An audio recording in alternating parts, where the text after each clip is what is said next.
This program contains true stories of rescues. All of the 911 calls you will hear are real. Whenever possible, the actual people involved have helped us reconstruct the events as they happened.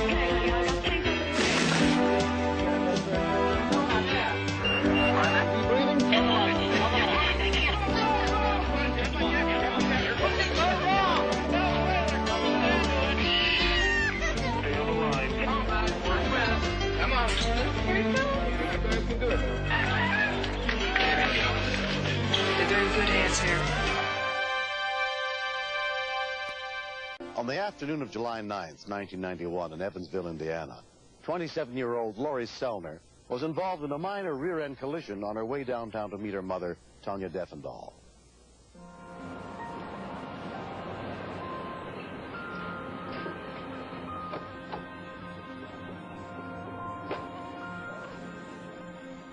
When I walked up to my daughter, I could tell something was wrong.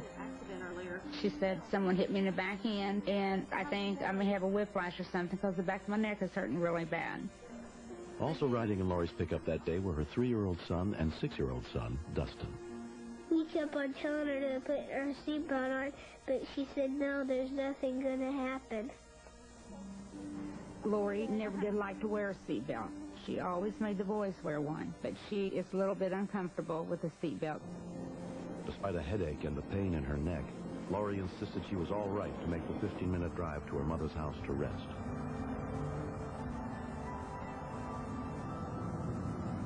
Oh, are you okay?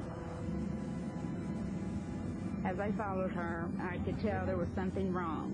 She was swaying and she just wasn't driving right.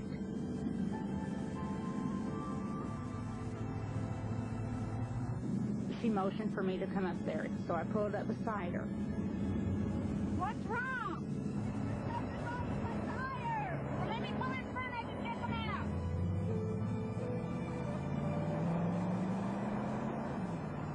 I couldn't see anything wrong. I think she knew at the time she was getting sick, but she didn't want to scare me.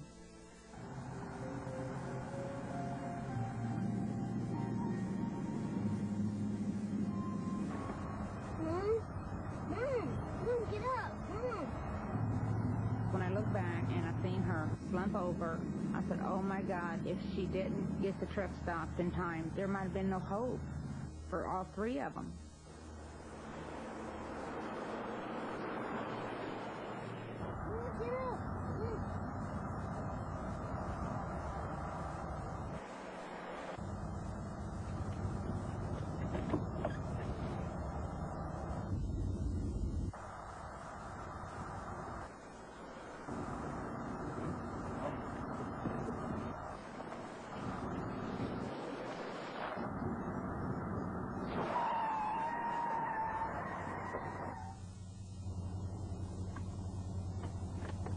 When she fell over, I had tears going down my eye because I thought my mommy was dying.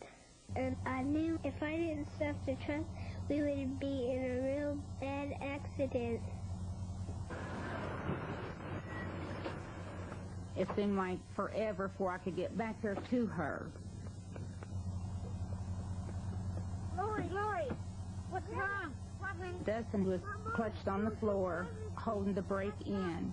The truck has stopped, Dustin, so can you... She was out, and I started crying. I says, Lori, please wake up, honey. Wake up, Mama's here. I couldn't get any response. I need help! By that time, I was really getting panicked because her lips were turning blue, her hands had turned blue, and her eyes were rolling up in her head. When you see something like that, I mean, you know you're losing your daughter. Lori, I know. I don't know how long. It seemed like forever and ever, but two guys did come by. Something wrong with my daughter. I don't know what it is. She's had a heart attack or what. Just get help. Honey, we got help coming. Okay, we got help coming. The men drove to the nearest house where Gene Gillis lived. Yeah, what can I do? This man told me to call 911. There was a lady across the highway he thought was having a heart attack. Attention, Lawrence Township. We have an Alexandra assistant, 66 in. The nearest available ambulance was returning from a call more than 20 miles away. Quarter mile past Posey County line. All right, one more clear on the run. County line and Highway 66. Gene Gillis drove to the scene to see if he could help. When I drove up, there was two little kids standing at the side of the truck. They were scared and they were crying. Ma'am, what's happening? I don't know. The older woman was very upset, so I told her to gather up the kids and get them off to the side of the highway. What happened, anyway? The older lady had told me that they had had an accident in town, so I just held her in the same position and tried to hold her still then. All right. I'm trying to keep your head still. I was really crying over at the side of the truck because I wanted to see my mommy. Lori, talk to me. She had a hold of the steering wheel, and she was shaking real hard. Come on, give me your hand. I really felt helpless. There wasn't any more I could do for her. I was there, and that was all I could do. That was the worst part it felt for me. It seemed like a lifetime. I just kept looking down the highway and waiting to hear a siren. I was so happy to see them when they got there.